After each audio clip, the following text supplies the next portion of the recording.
informative discussion and a lot of informative information from people who really understand the industry and what data centers are about. But before I get started, let me introduce myself. My name is Rich Fitzgerald. I'm the Executive Director of the Southwestern Pennsylvania Commission. That is the 10-county Southwestern Pennsylvania infrastructure, transportation, economic development, and workforce development, federally designated organization, made up mostly of the county commissioners who form the commission and vote on the amount of roads and bridges and projects that you see throughout our homes here in Southwestern Pennsylvania. I want to really thank the Fayette County Economic Development Coalition for putting this event together. The coalition is made up of Fayette County Economic Development Office, Redevelopment Authority of the County of Fayette, the Fayette County Chamber of Commerce, and Fay-Penn Economic Development Council. This is the 5th town hall meeting that they have organized. I also want to thank Penn State for their hospitality and allowing us to use the Eberly campus for this town hall meeting.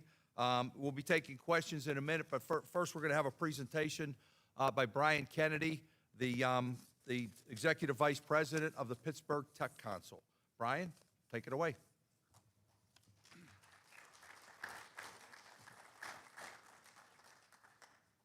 Oh my gosh, that's a terrible photo of me. I am, as Rich said, I'm Brian Kennedy, and I'm the Vice President of Government Affairs and Operations for an organization called the Pittsburgh Technology Council, and I'm honored to be here and to have been invited down here tonight. I do want to tell you a little bit about who I am and who I represent, and also disclose any kind of agenda I might have tonight. The Pittsburgh Technology Council was founded in 1983 to help to revitalize the region's economy, right, to diversify our manufacturing base to include innovation companies. We have about 1,000 companies that are in the manufacturing, robotics, healthcare, biosciences, and we represent nearly a third of the region's payroll right now. Personally, I'm from Beaver County. I came to work for the Pittsburgh Technology Council with the goal of having jobs in places like Beaver County and revitalizing places like that. I'm really excited. You're going to hear tonight. So first, I am a little bit nervous, so I am going to ask you to be easy on me tonight. But I am really excited to share some data with you. I do want to let you know I do represent data centers, so I have some data centers in our membership that most of you wouldn't have heard of, who've been operating in the region for decades, and you haven't heard anything about them. I do represent some big tech companies like Google and Amazon. None of them are asking me to be here to talk about this topic. But why I'm here tonight is actually to talk to you mostly about manufacturing. That's what I think is the story to be told tonight. So if I have any opinion that I'm going to share tonight, it's going to be an opinion about manufacturing and how data centers help us get there. So I'm going to try to use this to share. Let's see. Ooh, this works. Okay, so we hosted something called the Pennsylvania Data Center and Energy Innovation Summit about a month and a half ago. And for those of you who have been told there are no jobs in data centers, you definitely were not there at that event, because that was a nearly 700-person event, and it could have been much larger. We had to turn crazy numbers of people away. I'm going to tell you why we think data centers are really great for Western PA. It has a little less to do with the data center than you might think. Oh, let's see. Oh, sorry. Okay, that's great. Okay. Let's go. So we hired a group called Mangum Economics to do an economic impact survey of data centers in Pennsylvania. Not the boring kind, right? Not the kind that just looks at the data centers and tells you 30,000 people are going to build them and 30,000 people are going to operate them. But if you look at most of those studies, they'll show you how many direct jobs are going to be created by a data center and in a data center. And then they tell you about these things they call indirect jobs. Have you guys heard that before, indirect jobs? And the indirect jobs are actually what we decided we wanted to study in this proposal, because we theorize, because a lot of people will say, you know, energy or manufacturing are indirect jobs of data centers. We actually, in Pennsylvania, believe that data centers are indirect jobs of our energy community. And I'm going to prove that to you here tonight. So let's talk about where we are. I chuckle when I hear people say, let's do a moratorium on AI data centers in Pennsylvania. Because as this slide shows you, we ain't got any, right? There are no hyperscale data centers between here and you know, as far as I can drive in without having to charge my car. Right now we have about 182 megawatts of data center capacity. That's how they roughly describe a data center based on how much megawatt capacity it has. Pennsylvania has 182. To put that in perspective, Ohio has 3,000. Northern Virginia has 13,000. So 182, we are not on anyone's radar map. But that's going to change really quickly. And what we've heard is that Pennsylvania is now the 4th largest state in America for announced data center projects. The 4th largest behind Virginia, Texas, and Georgia, projecting to have about 7,000 megawatts of data center capacity within the next 10 years. Interestingly, that's almost the amount of power that we have decommissioned in Pennsylvania over the last 5 years. So we have decommissioned power that could have powered all those data centers without having to do anything extra for the power grid. Almost. Okay, so now let's talk about, I'm going to go over tonight the 3 ways that you can create jobs from data centers. And this is the one everybody talks about. And you're going to see all kind of different numbers. I don't know if my numbers are correct or not. You'll hear other people's. But let's just go over where we are now. We have almost, the green bars show how many people work in data centers in Pennsylvania. I'm going to quantify that first column on the left as almost none, because we have almost no data centers in Pennsylvania today. But right now, immediately to build data centers, we have to hire 8,000 people today. So we project next year there'll be 8,000 construction workers building just the data centers, not building the power facilities, not building the other facilities I'm going to tell you about that are more exciting, but 8,000 consistent construction jobs across the 10-year period. So when people say, oh, what are you going to do after you build this data center? We're going to build another data center. So about 8,000 jobs. And then something happens interestingly. The jobs inside the data center tack up. They go from almost nothing today to about 8,000 jobs over the 10-year period. And then I'm going to tell you about even more. We'll talk about those indirect jobs. So let's talk about power.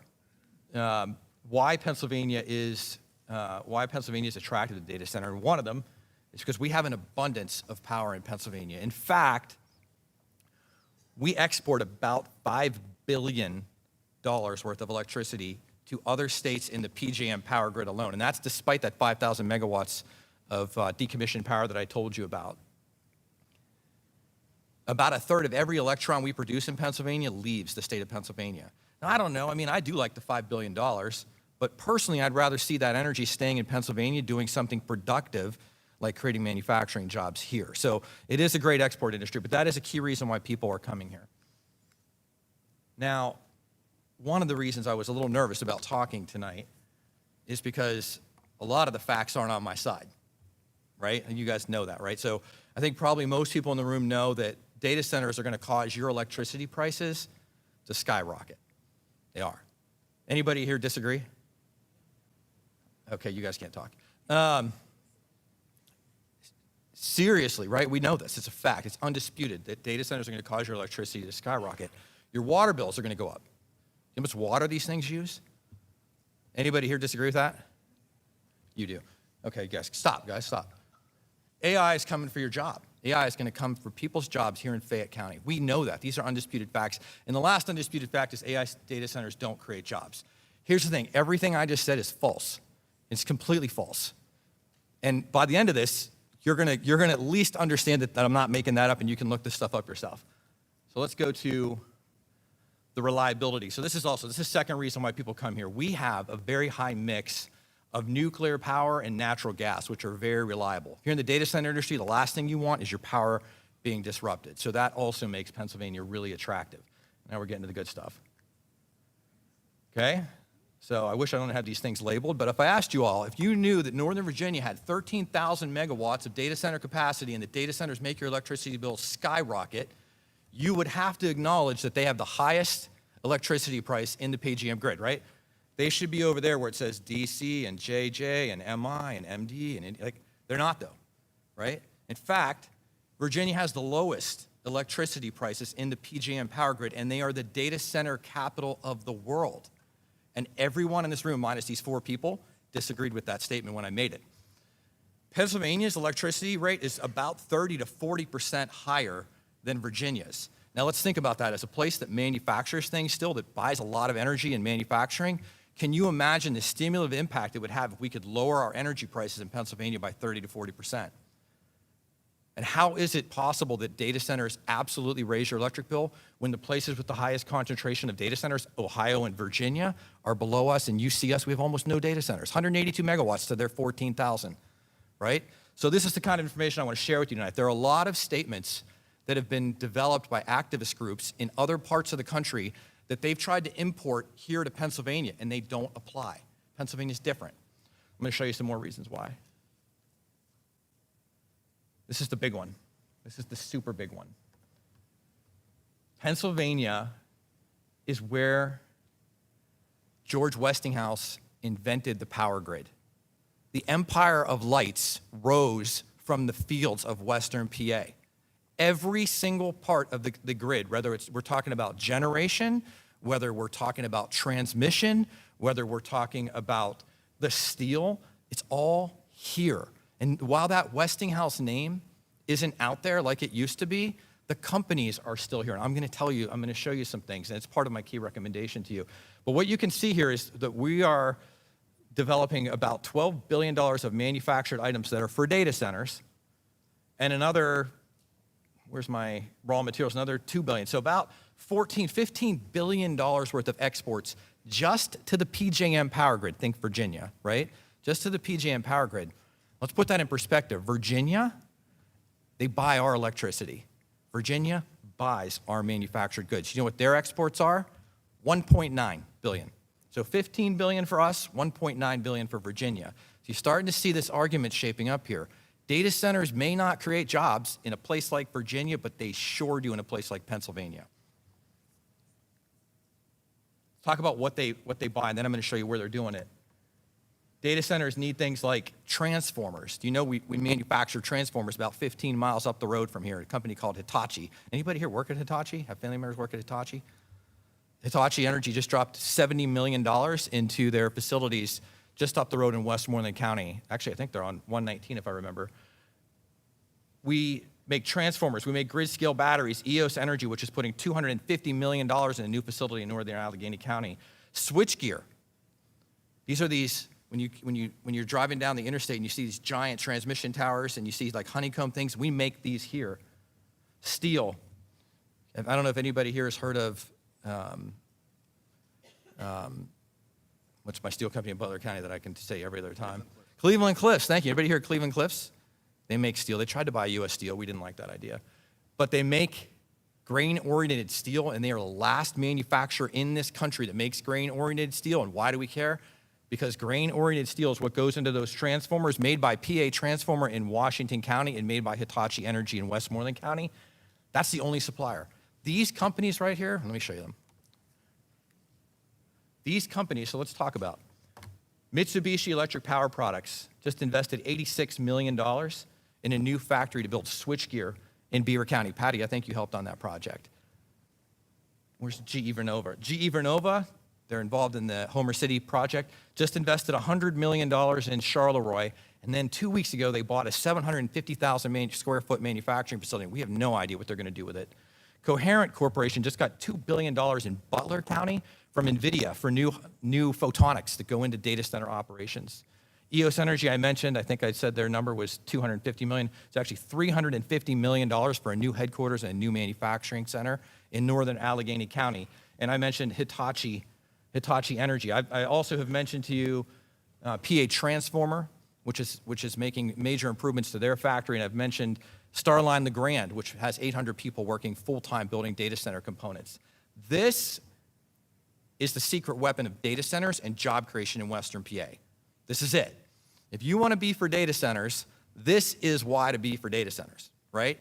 Anything that generates massive investments into the power grid and modernizing our power grid is great for Western PA. Forget the fact that modernizing our power grid is really good to attract more manufacturers here. We manufacture the power grid.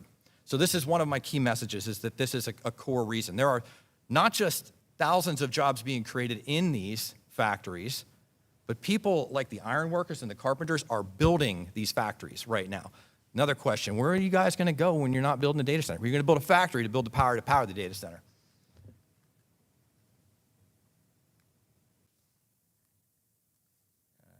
There we go.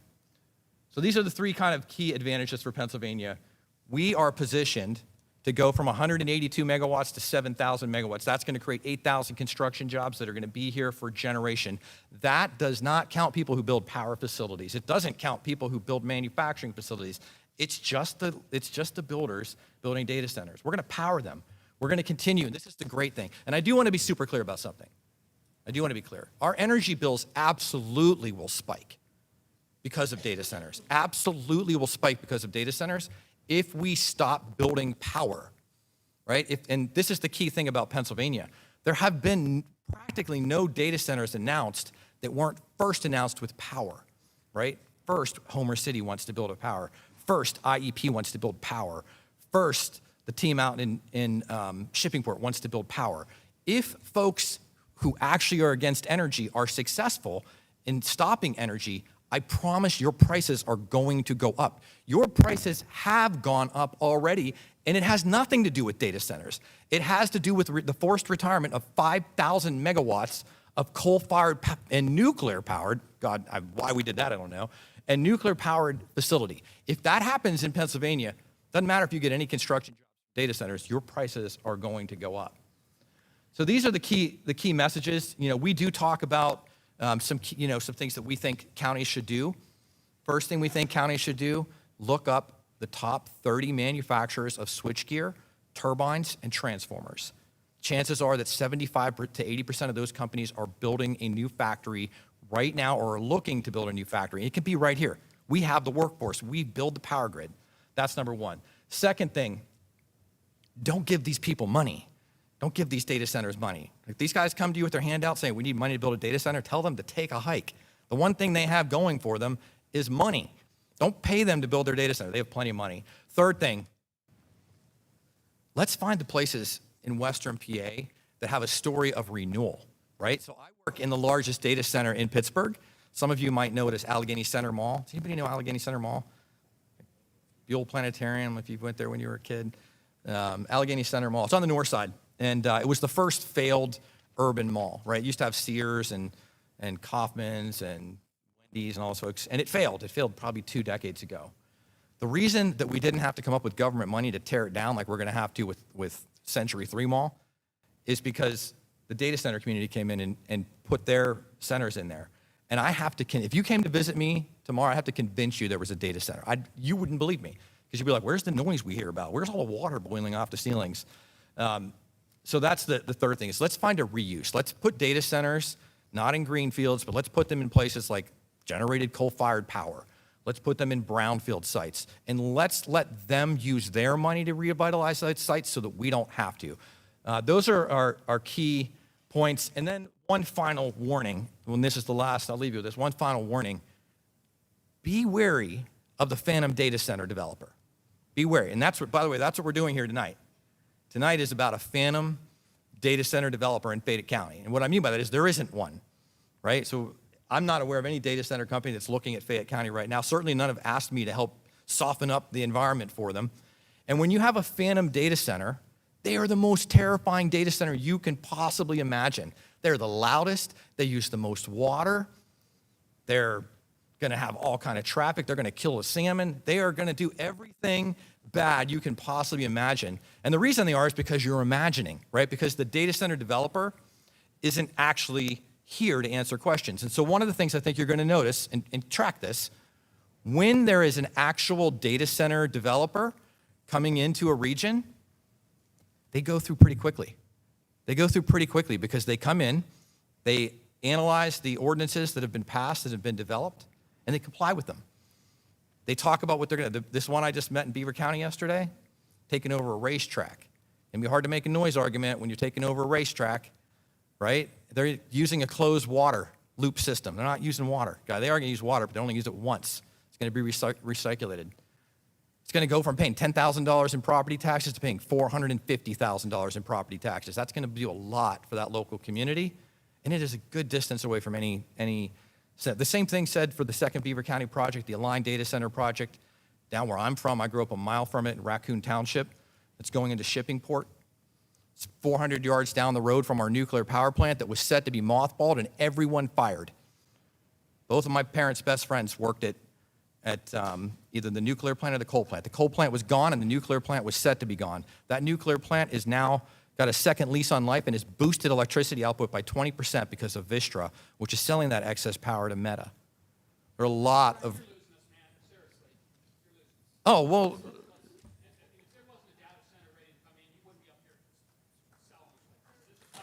Oh, okay. So here's the thing. Hey, so listen, here's the thing. Listen, here's the thing. You can ask your question, everyone. I'm going to leave because I told you the truth. No one's paid me to come down here. Yeah, okay, you have a good day. Thanks. Thank you, Brian. Okay. When you came in, you were given a card with a QR code on it, and that's how you can ask your questions. You can also give it to the people who are walking around with clipboards, the registration, and we're going to hear from our experts in a minute. But I also want to thank our county commissioners. A lot of this came about because we wanted to learn, we in this region really wanted to learn about what is the effect of data centers. So we took a trip a couple of months ago to Loudoun County, Virginia, which, as Brian mentioned, is the data center capital of the world. They've got dozens and dozens of data centers, and we learned an awful lot about, how they operate. Some are good, maybe some aren't so good, and how to do it right. So I do want to thank County Commissioner Scott Dunn, County Commissioner Vince Facides, and County Commissioner Harry Dutch Leonard. Vince, by the way, is the chairman of the SPC. I also know we're joined tonight by County Commissioner from Greene County, Betsy McClure, Vice Chair of the SPC. And again, learning a lot about not just data centers, but the impact that they will have upon the community. I also want to thank Mark Rayfield, Planning Director for Fayette County, for helping to put all of this together. I'm going to ask each one of our guests, I'm going to give them a little introduction, but I also am going to ask them maybe to just say a couple of words about how they are involved with the industry, what their background is a little bit. I'm going to start with Sean Steffi. Sean is the business agent of the Boilermakers Local 154. They're located up in Allegheny County. And a business director, Steffi, how many counties do you represent here in Pennsylvania? So the Boilermakers, we have 24 counties in Pennsylvania, 2 in Ohio, and 2 in West Virginia.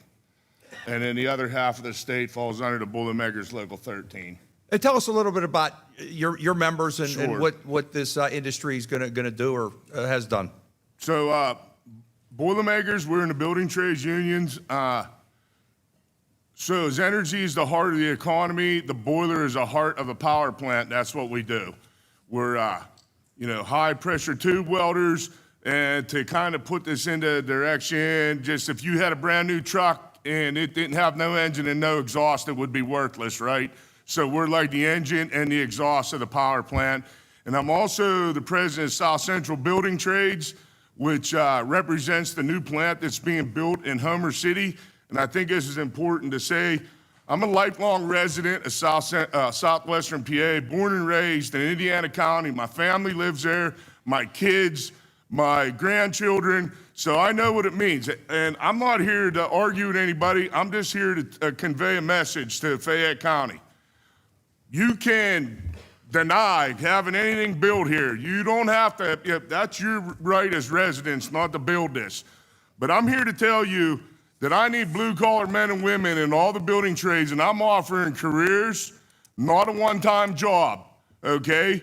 I'm offering you a great blue-collar, family-sustaining wage that's not a one-time job, and we're looking. Whether you build in Fayette County or not, please call us. I have this. Call anybody in the building trades. We're taking men and women right now that want to get in the trade because there's a high demand for blue-collar, skilled blue-collar men and women.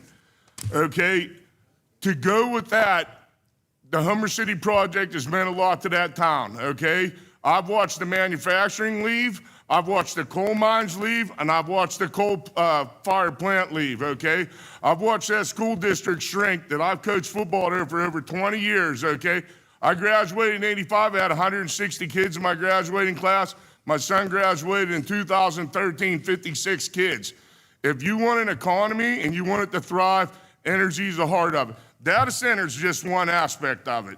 Whether anybody in this audience likes it or not, everybody wants reliable electricity, and we have an opportunity to build it right here in PA. We sit on the second largest deposit of natural gas in North America, and every one of us in here got a phone, and every one of us is watching Netflix and digital streaming. That's why you're building data centers. There's a lot of good, there's a lot of bad. That's up to you. I'm telling you that we're gonna build this infrastructure somewhere. If you don't wanna build it here, that's fine. We're building it, and I'll take kids out of your Votex, and I'll take your young men and women that wanna apply into the trades. I got other trade unions here that are representing other trade unions that they're here, and they're also in demand. So I'm not here to argue with you and ask you to deny the data center. I'm pro. I think it's coming whether we like it or not. You can have my phone tomorrow. I'll throw it right in there. I don't want it. I'm not on Facebook. I don't do anything with AI. I could care less. I'll throw it in the water tomorrow, okay? I see you sitting in front. You're all filming. You're on your phone. That's why we're building data centers, okay? It needs electricity. It needs electricity. It needs reliable base load electricity, and that only comes from one thing, okay? That's fossil fuels. Gas and coal, and then nuclear, okay? And we're sitting on the mother lode. We have an opportunity. You can take it or not. Fayette County's sitting in a great place. You can watch it get built here, or you can throw a stone across the border into West Virginia and Ohio and watch it get built over there. I'm here. I'm not arguing with you. I'm just telling you, we're taking men and women, and we want the Givians great jobs and great careers. Whoa. We are going to please allow the members to have their speak. Is there questions? And go from there. Please, we're going to allow the panelists to talk, if you would. Otherwise, we don't have an informational meeting. Rich, if I could just say one more thing. It's more than just data centers, what I'm speaking here today, okay?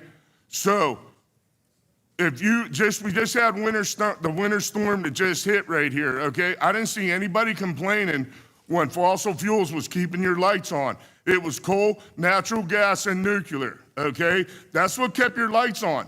That's guaranteed. You can look up research, and I have it right here. For 4 days during that winter storm, solar produced 0 megawatts, okay? 0. Gas was producing, it was king on the grid. I got it right here. You can't. Well, the data centers are going to build power, and that power is going to go back into grid reliability. Okay. That's fine. That's fine. You don't. I'm just telling you the truth. You can look it up. All right, we're going to move on. We're going to move on. Next, I want to talk to Corey Young. Corey is the director, the Center for Energy and Built Environment at Washington and Jefferson College, one of our great universities here in southwestern Pennsylvania. Corey, talk about your interest in the energy and what data centers can do. So, excuse me. Thank you for having me tonight. I'm from Center for Energy and Built Environment at W&J. Our center was formed in 2012 amidst the shale gas boom to provide free and low-cost education and outreach for boroughs and townships when they needed information about energy and energy development. Since then, we've grown and expanded to address a bunch of other issues that borough and township managers need information on, including stormwater management, infrastructure development, and then, of course, with data centers being the hot topic these days, lots and lots with data centers. So we do research on data centers. I'm not paid by any data center developer. I work for W&J and W&J only. And so we merely just provide free education and outreach for your borough managers, county commissioners, other elected officials, school districts, all to get information at no cost. So part of why I was invited here tonight was because we've had so many borough and township managers reach out to say, hey, I really want to know the difference between a co-location facility and a hyperscale facility, and what is an interconnection request? Can you explain that to me so that I'm not getting a whole bunch of garbage from people who either are very pro or very against data centers on either side? And so we're happy to provide that information so that they're not paying an outside consultant, they're not paying an engineer to do that for them. So that's the purpose of our center at W&J. I teach public policy, energy policy classes at W&J, and before that, I was a community planner doing land use planning in North Texas and Southern Oklahoma. So I worked in Dallas-Fort Worth area and then the Choctaw Nation in Southern Oklahoma. So that's why I know a ton about urban planning, land use, zoning, all of that, which obviously helps a lot with guiding township and borough officials when it comes to data center development, because there are certainly lots and lots of questions about planning and zoning and board commissions and all that jazz. Okay, thank you, Corey. And last but certainly not least, Dan Adamski. He's the executive managing director brokerage of Jones Lang LaSalle in Pittsburgh. Their offices are in downtown Pittsburgh. JLL is literally one of the leading developers in the country and, quite frankly, in the world. And all kind of development, not just the industry we're talking about tonight, but office development, industrial development, et cetera. So, Dan, I know you've been involved in a number of years in doing these in multiple states. Talk a little bit about your experience and what you've seen when it comes to data centers. Yeah, thank you everyone for having us here. Thank you, Sean, because my kids make fun of my Yinzer accent. I think you definitely, you got a way better one than I do. But JLL, we're a global commercial real estate services firm. We're actually not developers, we're just consultants. And we advise, companies that are site search wherever they are in the country and across the globe. The other part of my job, which I probably enjoy the most, working with the PRA, Patty Horvitz, groups like that, and trying to attract jobs to Western PA. Frankly, I have 4 kids, and I'd like to see them stay in the area. One thing that really got my attention last year, the Federal Reserve of Cleveland, which looks at 30 markets in our area, for economic indicators. We were dead last in every single category. Cleveland beat us, Cincinnati beat us, everywhere in Ohio. And so, part of our job is trying to bring, other companies here, attract jobs here. Part of that is certainly data centers and all the jobs that Sean was talking about. So we come at it more from a consultant perspective, and our clients, we have clients that are global in nature. Westinghouse is one, for example. And wherever they are in the world, we're there to help them evaluate a site, right? And they don't want to be in a community that doesn't want them. So if you as a community decide data centers aren't right for us, I respect that. Like, they don't want to be where they're not wanted, right? But it should be an educated decision. Like you said, you shouldn't hear from all one side or the other. Gather all the facts and make up your mind. So I'm just here to answer questions. And if at the end of the day you decide this isn't something you want, well, then you've come to the right conclusion based on the facts that you've gathered. But I'd like to at least provide data points that you might need to make up your mind. Well, my computer went out, but I know the first question. I'm going to ask it before it went off on me. How can we be sure, both in data centers and in power generation, that there will be jobs for our young people, and that those jobs will be maintained in the communities in which the data center and/or power plant will be built? Any one of you, I could start. Maybe I'll start with the man in the middle. Go ahead with you, Corey. Well, thanks for that, Rich. So I'm going to veer from the intro speaker a little bit in that there is a big difference between direct and indirect jobs and how many folks are involved in construction and the process of developing the data center versus those who work there long term. So certainly it's going to have an impact on the front end and provide lots of construction jobs and development of the building itself, all the electricity and components that go into it. Depending on where those components are made, that certainly could also be impactful for Pennsylvania.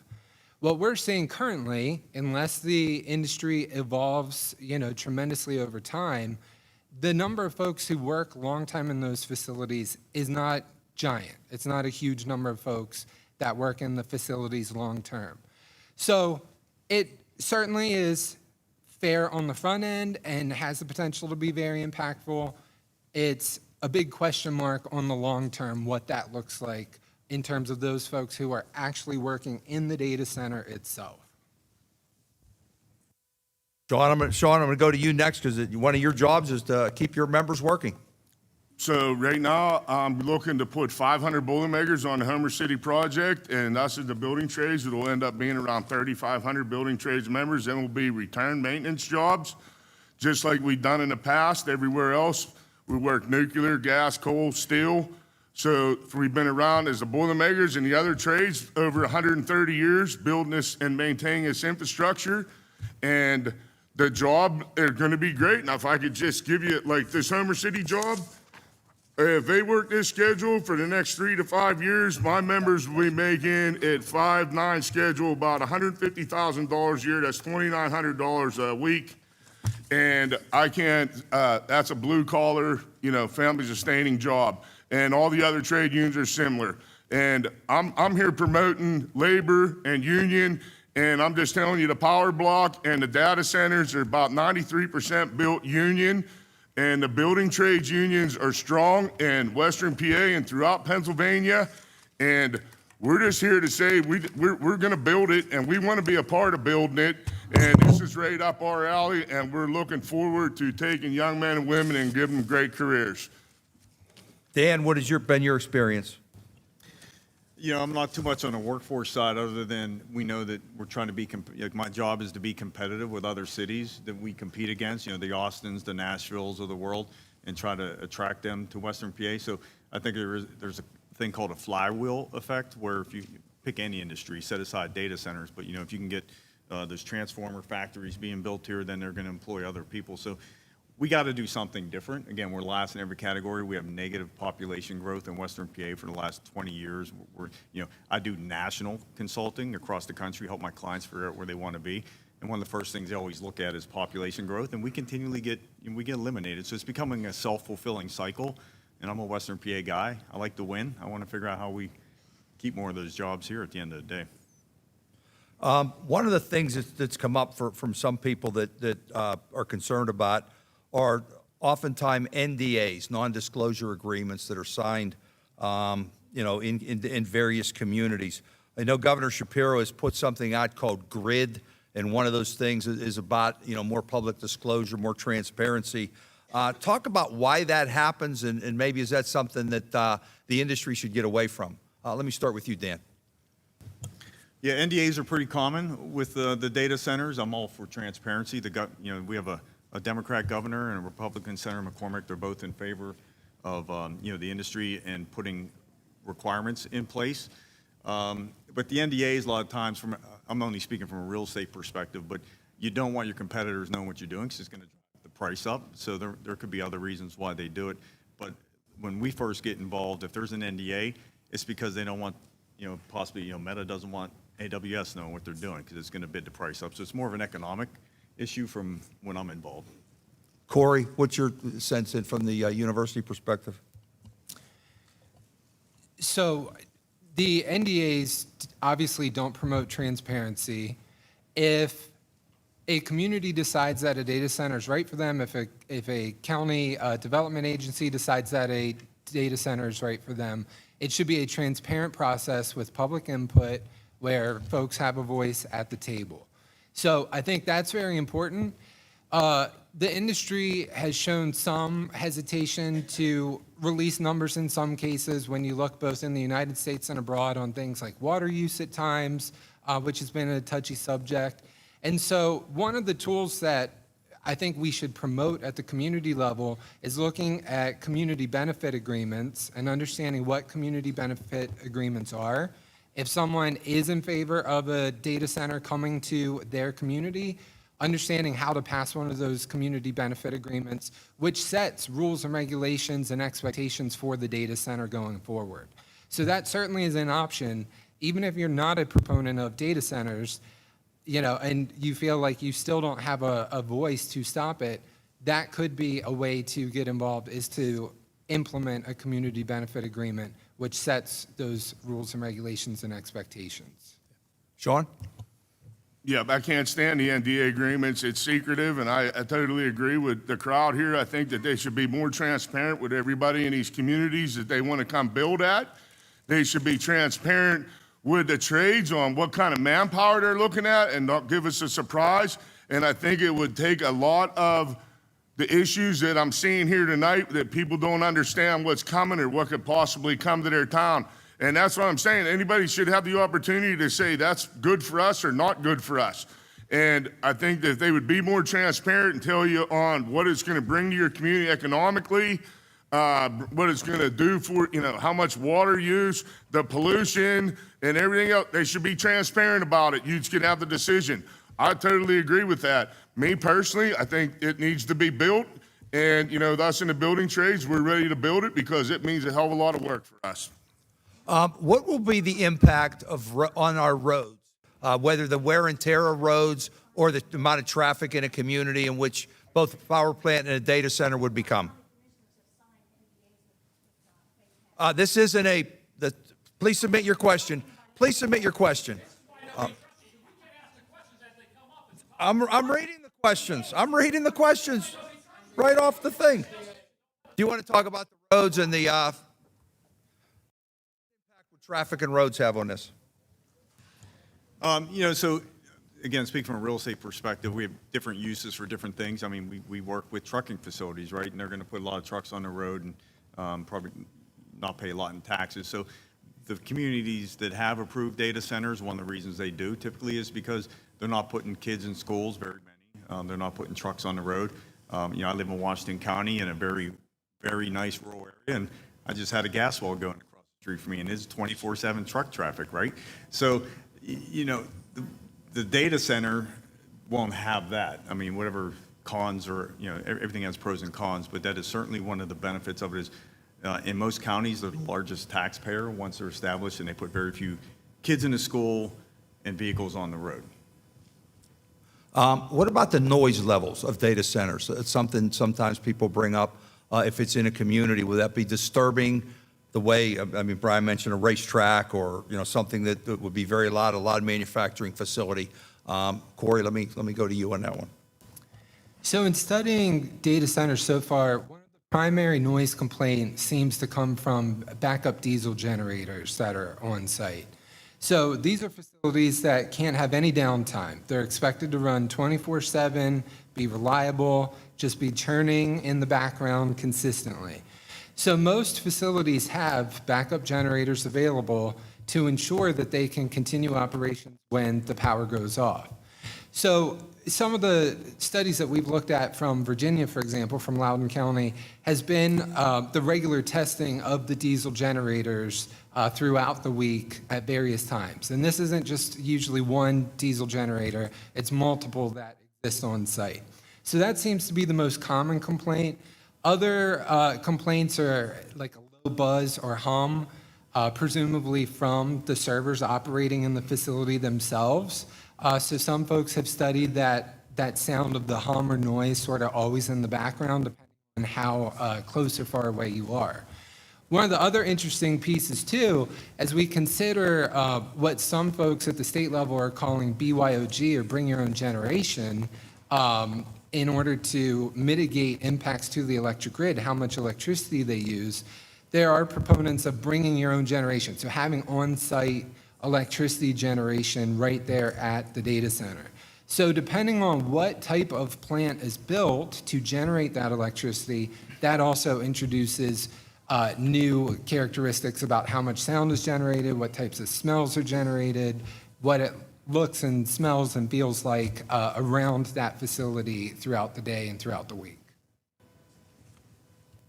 Anybody else want to touch the noise, or we'll go on the? I would Go say ahead, Dan. that's what zoning's for, right? I mean, it's your community. You can put in place the rules you want around noise. Decide what the decibels should be at the property line. That's very important. If you're considering a data center in your community, that's something you got to factor into your zoning. Decibels, there's limits. I think they want to abide by them, but that's up to each individual community to put your rules in place regarding noise. We've talked a little bit about power. Let's talk about water. What effect do we think this would have on the local water supply, whether it's a private and or a public authority that's providing the water? Dan, I'll start with you. I'm a lifelong resident of Western PA, and I think the one thing we all have in common is we all bitch about how much rain we have. So I never thought I'd actually have to address the shortage of water. But most of the data centers today, they're trying to do the closed loop, as Brian said. Frankly, if you look at the big five hyperscalers, they're the biggest purchasers of renewable energy of any companies in the world. So, as a rule, they want to be environmentally friendly. And, they got to be held to that. But the water, they're now using closed loop systems. It's kind of like filling up your radiator in your car, and then it's there forever, mostly. So, and the byproduct is steam. So they're not emitting. We're working on a project in Aliquippa right now that used to be a steel mill. And I wouldn't even want to know what that thing was emitting during its heyday. But now if this project goes through, it's going to be basically the byproduct will be steam. And, it is, again, I said I'm a competitive guy. I want to win for Western PA, so we have to focus on our strengths. One is water. For example, Texas is just kicking our ass right now, frankly, speak bluntly, because they have no zoning. They have flat land and just as much, actually more gas than we have. So what's our competitive advantage compared to them? It's really water and an excess of it. If we decide, we want to be competitive, that's one of our advantages.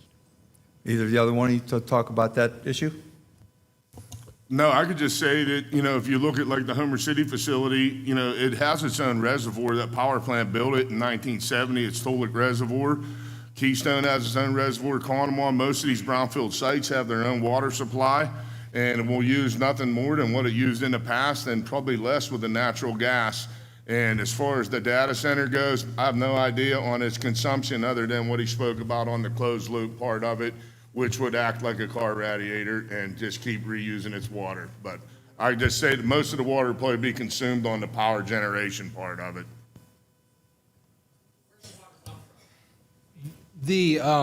So I'll speak to that really quickly. The closed loop versus open loop system, the closed loop being that you unload the water at the start of the data center's operation, and then it continuously cycles through. The open loop being that you're continuously drawing water to predominantly cool the facility. So that's really like picking your options with how you want to cool, because data centers require a lot of cooling to make them operate. So are you going to use water to keep it cool, or are you going to use HVAC systems and air conditioning to keep it cool? So the closed loop system is tens of thousands, or even in some cases hundreds of thousands of gallons of water unloaded at the start and then continuously operates, presumably from municipal supplies. And as time goes by, that's one area that we are seeing a great deal of evolution in the industry, moving away from those open systems to the closed loop system so that it only requires the onboarding that one time. I'll give this one to Dan. What would you say the effect of a data center or operation on property values in a community would have? I guess it depends where you are. They shouldn't go in a neighborhood, that's for damn sure, because that's not what they're made to do.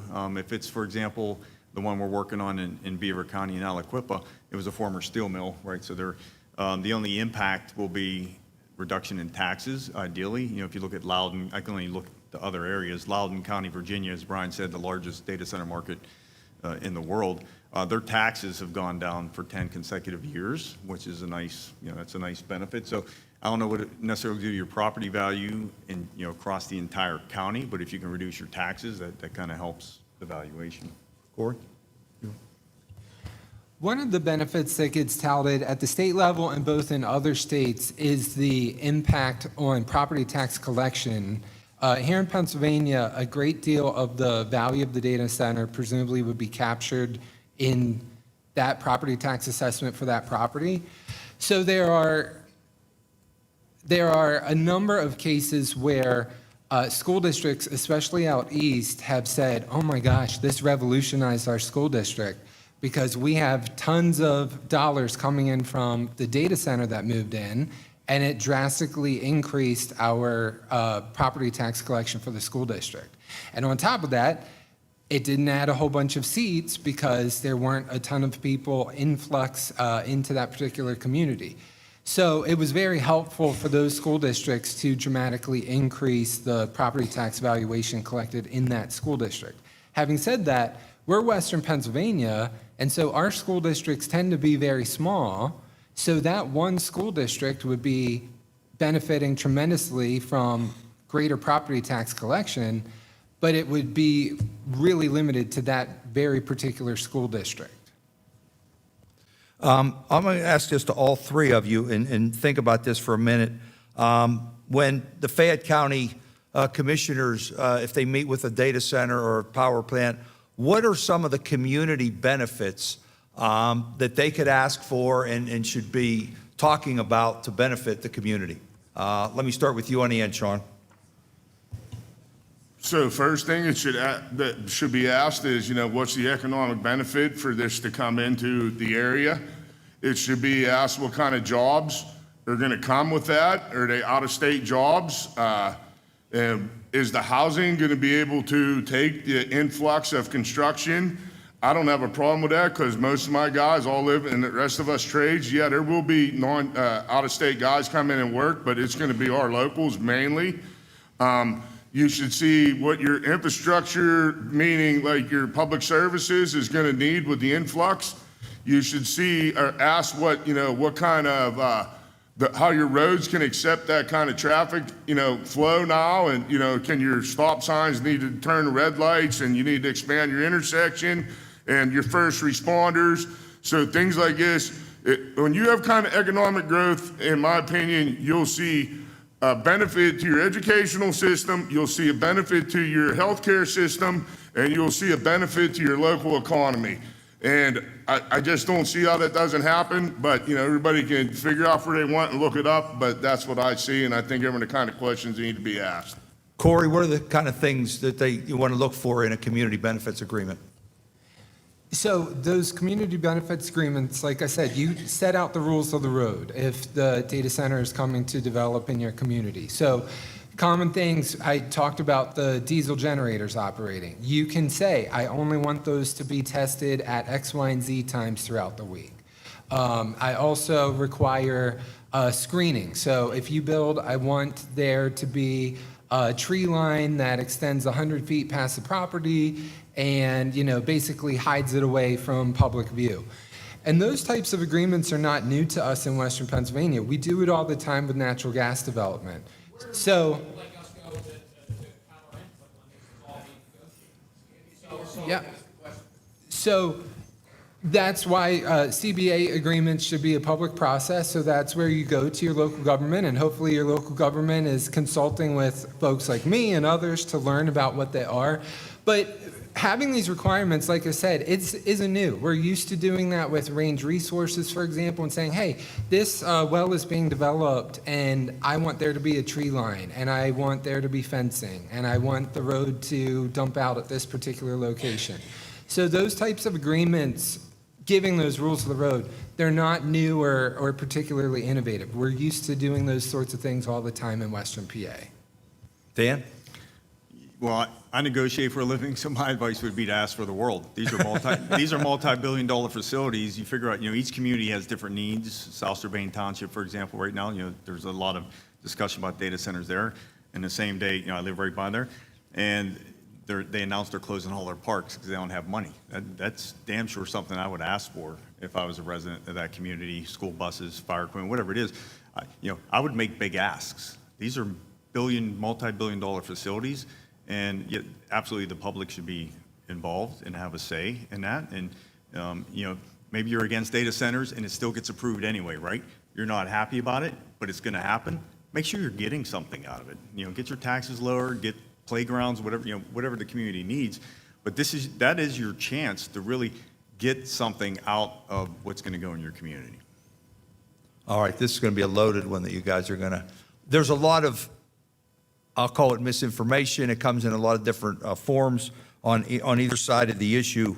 Where do you think most people that really don't know and don't have a strong opinion one way or the other can really turn into and get some facts about all of these issues we're talking about: job creation, economic input, property values, noise, energy usage, electricity rates, et cetera, et cetera? Where can the average person go and try and get some of this non-biased information? I don't think there is unbiased information on either side, really. But I would say go to events like this, hear things you don't agree with, and talk to people you do agree with. I mean, again, it's each community's decision. But as Sean said, you can go on Google or the internet and and get your information there. But I'd go to forums like this where you can ask questions, and you might not like the answers, but you should have the right to ask those questions. It should be a very transparent process. But I would say there is no single source of information where you can say this is unbiased, because conservatives, just like the news and anything, the conservatives are going to believe one source, liberals are going to believe another. So I don't think there's one single source of truth. You just have to listen to a lot of opinions and come to your own conclusion. I'm not here to tell anybody what to think. I would just encourage everyone, hear both sides, and this goes for any issue, and then make your decision. Corey? I think just reading as much as possible, both people who do and do not agree with you. And I think one particular spin on it is to urge your elected officials to also seek out information. And we have resources out there, not only my center at W&J, but we also have resources like Local Government Academy, which is free and low-cost options to give insights to your borough and township managers, make them feel comfortable with the information that's out there. LGA also is not on the rolls of any type of data center. They're a nonprofit that focuses on good governance. So believe it or not, there are actually organizations out here in Western PA that are here just to make government work better, believe it or not. So I would urge those folks to also do due diligence to make sure they're well informed. Sean? So I think that's why it's important to be, when you elect your local officials, down to your school board members, to your county commissioners, down to your center township supervisors, like that's the things that need to be asked of them, and they have to be aware and be able to confront a lot of these questions. And, you know, coming from a small town, I can tell you, I know my township supervisors. They're regular guys. Yeah, they're good at plowing snow and fixing potholes, but when it comes to negotiating, you know, possibly $10 billion projects, $20 billion projects, I don't think that's the kind of people you want at the table. It's going to need a solicitor. You're going to need to get yourself prepared and ask the questions that we're talking about today and the things that will benefit your community and the benefits of it, and throw the negatives in there too. That's fine. Like I said, all I'm saying is it's coming. You have an opportunity. You have every right to do what you want to do, but Fayette County's in a unique place. It sits right here on, you know, the natural gas, and these are the things you need to start asking yourself. What does that mean for the community? What is the benefits? What's the pros and cons? And, you know, I just wanted to answer the lady's question on the NDA agreements. The NDA agreements, listen, it's frustrating to everybody, and I appreciate where you're coming from on that, and that's for the transparency of your local officials. But if they sign that, you can't hold them accountable to it. They've been told to sign that, and they have to hold the line. And that's another thing that we're just talking about right here, to ask and find out what's going on to make more people comfortable with what's coming to your town or not coming. You mentioned this before, and I want to go a little further on this. In your experience, or maybe some of the things you've heard, what has been the additional burden that was placed on local fire departments and local EMT departments? Corey, let me ask you that one. That one, in studying this, I haven't encountered any particular stories or research or case studies about EMT or fire in particular. I think, you know, depending on the diesel generators, making sure that they're safe and operating properly on site. If there's any type of battery backup, maybe there presents some type of safety hazard in terms of fire departments, but even that is speculation on my part. Dan? I don't want to speak about something I don't know about. I just can't speak to that well. I would say whatever you determine the load might be, that should be part of your ask from whoever is going to build this facility, that they subsidize it and pay for it. And Sean, I know from your standpoint, you've done a lot of money and a lot of effort on safety for your members and how they are able to, you know, safely do their jobs. What's the impact you see on some of the work that your folks do? So definitely safety's number one. We want everybody to go to work and come home. And I can tell you from the contractor that's building Homer City, safety's their number one priority, and they have worked with the town on the traffic flow. They worked with the state police, the local town. They've been to the fire company. They're willing to help and do whatever it takes. They've already reached out to Indiana Hospital. How can they upgrade the facilities to, influx of people that are going to be living in the area? And those are just the things that, like he said, I'm not, an expert on it. That's not me, first responder. I'm a building trades guy. Them are the questions need to get asked, and, safety is definitely a priority of the contractor and the investors that are building these. Let me ask this one. Do any of you see us using less of these over time, where the demand for data, the demand for electricity is going to go back? I wish. I wish that would happen, but, I come at it from a different perspective. I was a Marine for 8 years, right, so I have a national security angle on it. So, we're in a race with China, and whether it gets built here or wherever, set that aside. But it's not going to go away unless we convince China and our enemies, to give up on AI and data centers. That's not going to happen. Corey?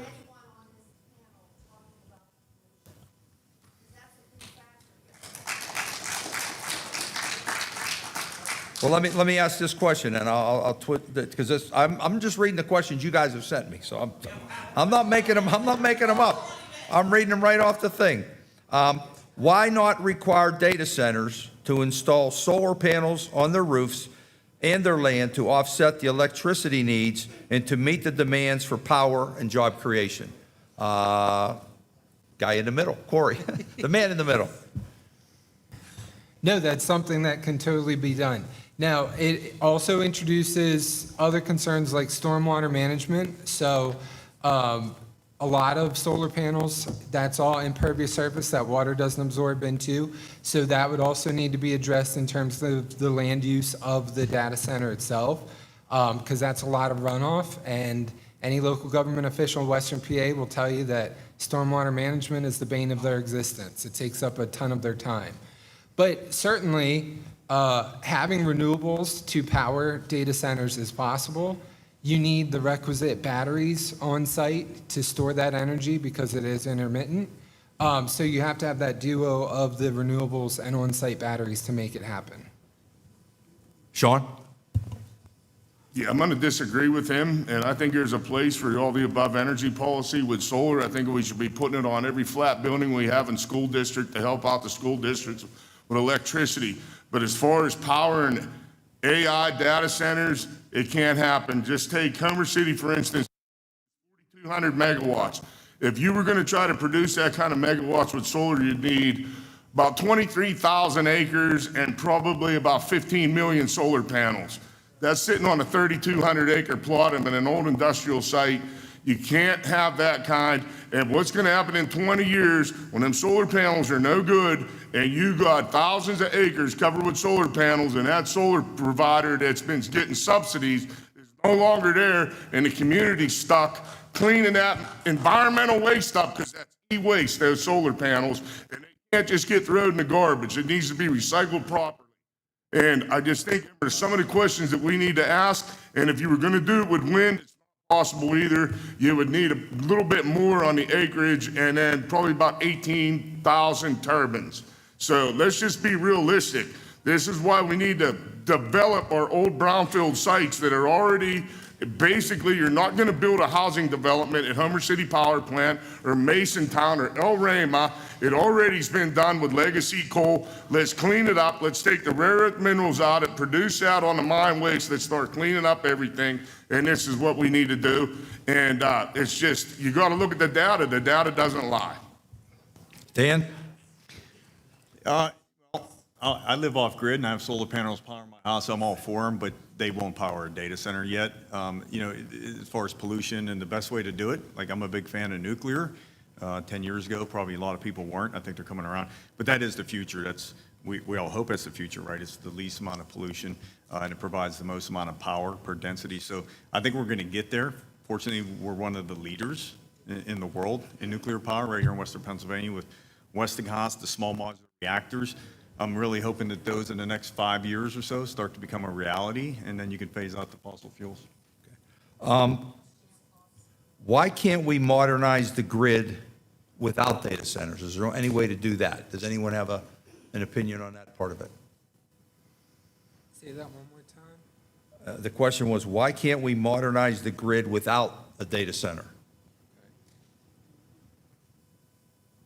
Well, data centers aren't necessary to modernize the grid, for sure. So, yeah, you don't need data centers to modernize the grid or improve the grid. So, just to talk a little bit about PJM overall. PJM, we've heard so much coverage in the news lately. They were a relatively obscure organization that has come to the forefront of the news in so many ways. They're a regional transmission organization, or RTO, which is basically just a middleman that connects those who make power with those who use power. And they're merely like the auctioneer, selling off that power from those who make it and connecting it to those who need it. And with the grid modernization problem, which I think the question maybe alludes to, is that there are a lot of interconnection requests of people demanding to get onto the grid and use that electricity, and not enough suppliers of it to get on there to supply that energy. It's not necessarily that we're not building enough power plants or we're not doing enough on the supply side. It's that we truly don't have enough poles and wires and transmission lines to effectively get all of the electricity. When you look at the folks standing in line to get onto the grid who are making power, they can't get on there fast enough. There's a bottleneck of literally connecting onto the grid of PJM, where it comes down to approvals, actual transmission lines not having enough capacity, et cetera. So it's become a big fat problem for all of us in Pennsylvania and the rest of the states that are part of PJM, where we just don't have enough capacity to move all that electricity and make that electricity that we need. Oh, this isn't a debate. I appreciate your, no, we're not having it. We're going to hear from our panel, but right now, actually, we're going to hear from Mike Turner. Mike Turner is a vice chair and the Ashburn District Supervisor of Loudoun County, Virginia. Short video to talk a little bit about that, and then we'll come back with some of the Q&A. The video.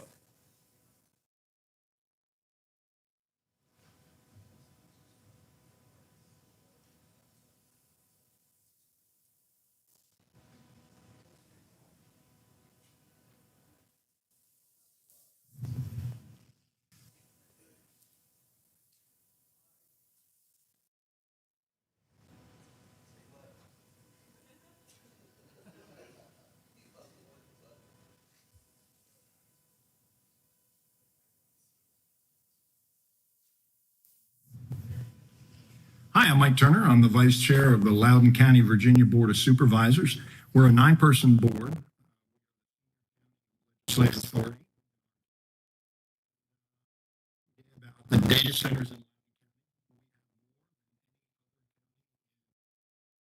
and that has been going on for 25 years. Over that 25 years, we've learned some really good lessons, and I'm here to share some of those with you today.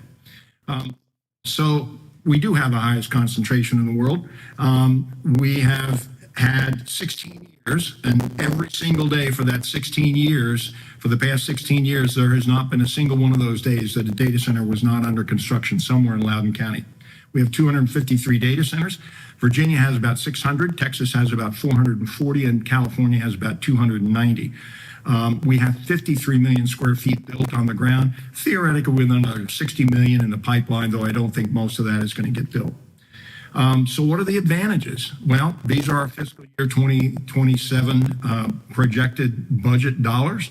We're estimating $2.9 billion in local tax funding, local tax revenue coming into the county. Of that, 1.3 billion is going to be data center revenue. About a third is real property taxes, and about 2/3 is personal property taxes, taxes on the guts inside the data center, the new computer equipment. We have the lowest real property tax rate in the DC metro area, really including Maryland, DC, and Northern Virginia. We're about 25% lower than our comparator jurisdictions, and that's because of the data center revenue. From an expense standpoint, our data centers only cost us about 4 cents for every dollar of tax revenue they bring in. Most businesses cost us about 25 cents for every dollar of tax revenue that they bring in, and houses about break even, depending on the profits that are associated with the application. For infrastructure, they don't put cars on the road and they don't put kids in our schools. Let me talk about market failure, because that's what I believe is going on nationally right now, and I don't just call it hysteria around data centers. A market failure is economically, according to Investopedia, as I suspected, is when supply and demand go grossly out of balance. A normal functioning economic system is where supply and demand are roughly in balance. If they get way out of balance, what happens is there is serious harm done to one or more segments of society because of that imbalance. And that's exactly what we're experiencing right now. And this is what it looks like in a practical manifestation within communities around the country. So first, we have an exponential increase in demand for data. This occurred for basically three reasons in the summer of 2022, a pivotal year in data center history. Number one, we started to hit power constraints. Here in Loudoun County, we had a hard constraint, and the PJM, the Northeast Grid Authority responsible for generation and distribution in 13 northeastern states, told our local utility, you've underestimated your infrastructure needs for generation and transmission by a factor of 10. So that exponential increase in demand for digital information in the summer 22 led to an exponential increase in demand for power. Where did the demand for data come from? Well, a couple of things. We came out of COVID. Everybody decided they liked digital stuff. The Chat GPT was launched onto the market, and AI began to manifest itself. And again, that's when we started to hit a real power crunch here in Loudoun County. So the exponential increase in demand for data led to an exponential increase in the demand for power. More overhead power lines, more plant generation. That was offset somewhat by increases in technology with the overhead transmission grid, but not enough to really offset the increase in demand for power. Because the data centers have figured out that cooling by water is more efficient and not as noisy as cooling by air fans on the roof, there is now a concomitant exponential increase in the demand for water, which a lot of communities are experiencing around the country. All of these have caused the massive demand for power has caused a lot of communities to delay or cancel outright the decommissioning of fossil fuel plants. Pennsylvania is actually opening its coal plants again to burn coal to keep up with the power demand. And of course, that is all of these together combined have led to an exponential increase in community resistance to data centers. And this is all because we're in a state of market failure where demand vastly exceeds supply. So over the course of the last 3 years, I've been studying this because I'm an elected official in Loudoun County and we have more data centers than anybody in the world. I thought I need to find out what's going on so we can make some informed decisions going forward. And what has evolved is a paper I've written, and this 15 best practices one-page paper is also part of that package. You can find those at loudoun.gov/Ashburn, LOUDOUN/Ashburn, and you can download the paper, the slide presentation, and this 15 pages, the one page of 15 best practices. And what are these 6 factors that the 15 best practices are based on? These are the 6 factors that every community considering a data center must address before they say yes to the data center. Noise, power, water, emissions, setback from the property line, and appearance. What is a data center going to look like? You have to address those before you say yes to a data center in your community. I firmly believe there's nothing inherently good or bad about data centers. It all rests on the shoulders of the local community to make proper managerial decisions based on addressing these 6 factors. So the basic rules: make sure your comprehensive plan, your land use plan, matches your zoning ordinance. In Loudoun County, we have a land use plan, then we have a zoning ordinance, which is the legal authority that backs up the vision in the land use plan. Make sure they match. Never allow by right data center. The sector is too turbulent right now. By right, I mean they buy a piece of land and they can build on it without getting permission from the local body because it's a permitted use. Don't allow that. Any new data center should have to come to the local jurisdiction for permission to build it. And never sign a non-disclosure agreement. I know these are rapidly becoming the rage around the country. I can't see any elected official signing a non-disclosure agreement. Your constituents want to know what's going on. So let's take a look at the 6 factors. The first is noise.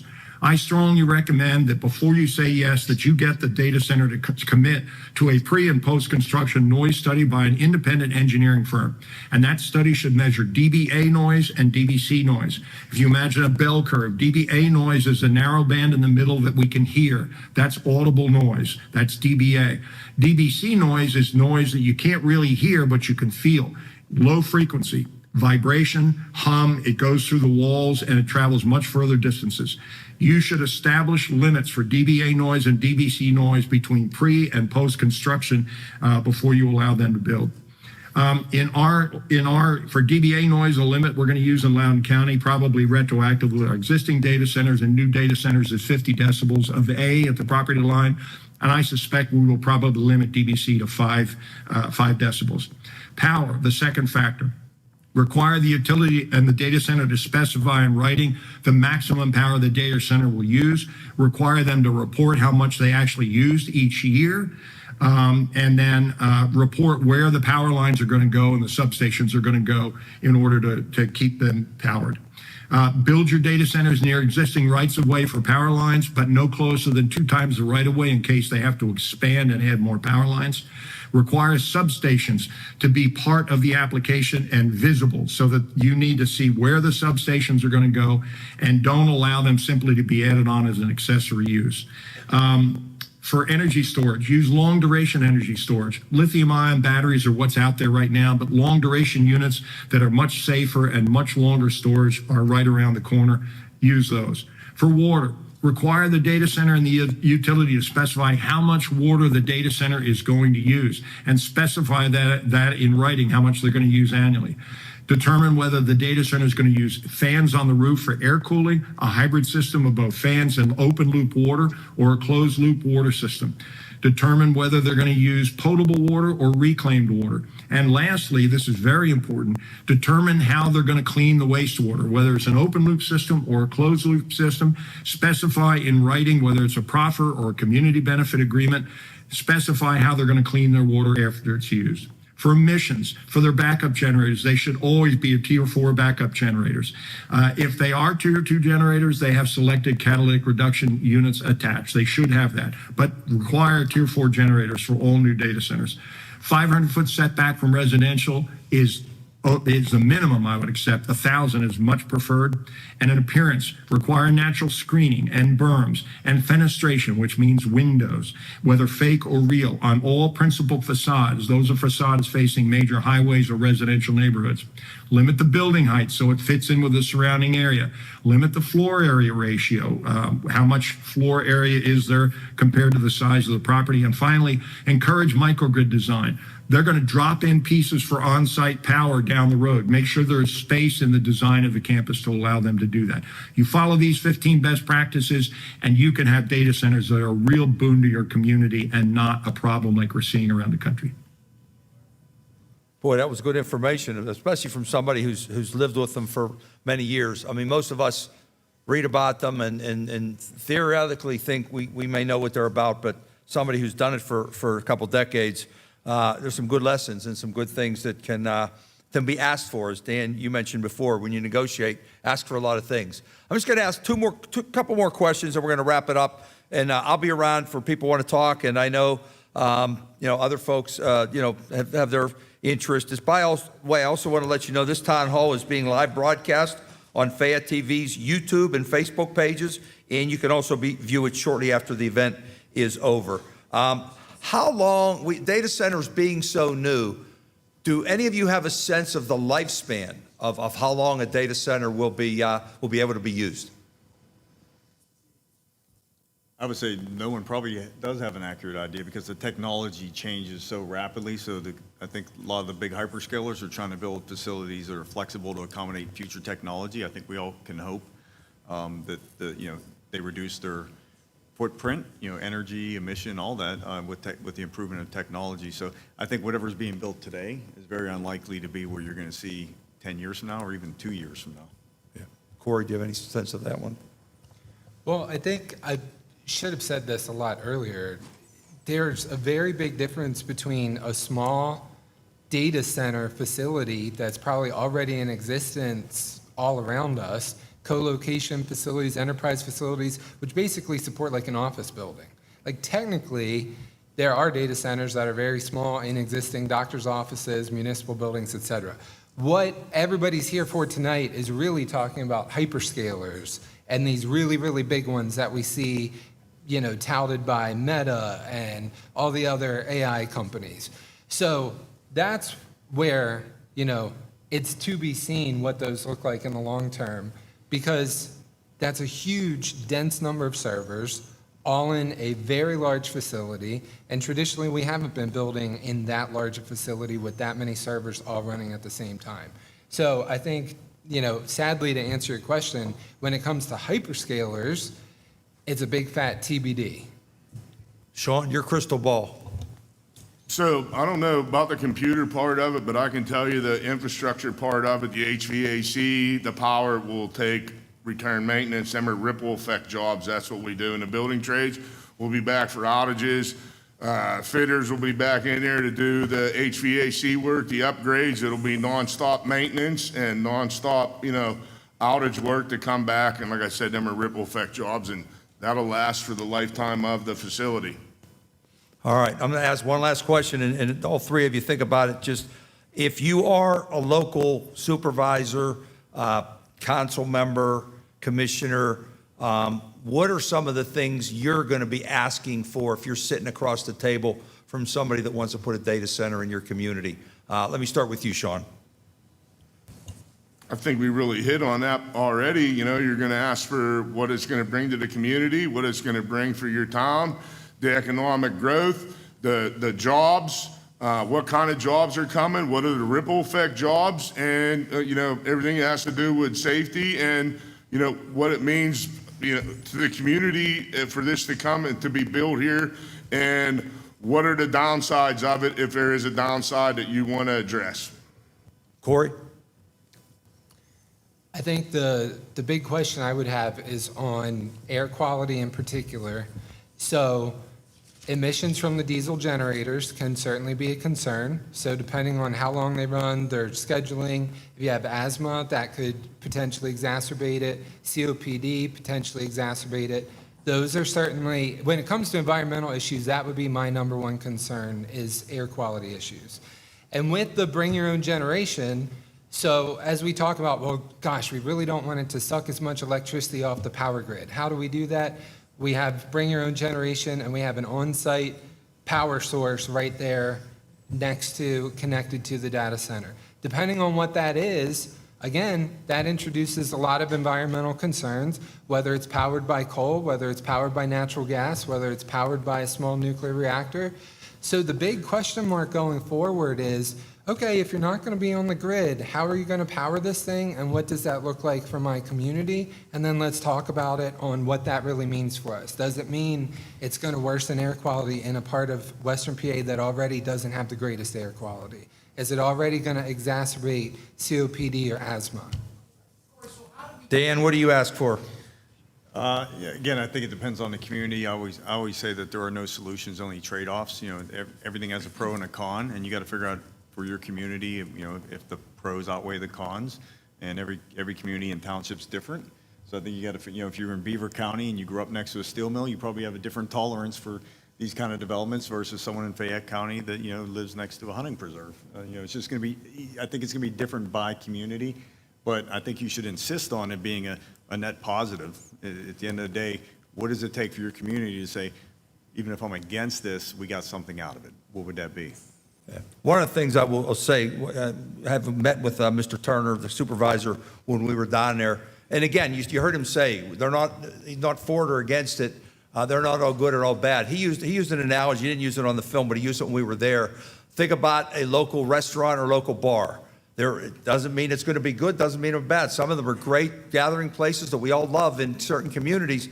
And we know that there's probably some troublesome bars that come up and do all things, but it's not painted with a broad brush. And I think that's what we had learned when we went down there, that there were some folks who provided a lot of good benefits, and there were some folks that didn't necessarily do that. I want to thank everybody for coming. First, let's give our panel a hand for really the great work that they did and for being forthright in what they had to do. I have a feeling there might be some other town halls. There might even be some folks here that want to have their own town hall and have their own panel come up there and let people go at it. But thank you all for joining us tonight. I want to thank the county commissioners and the planning departments and the economic development departments.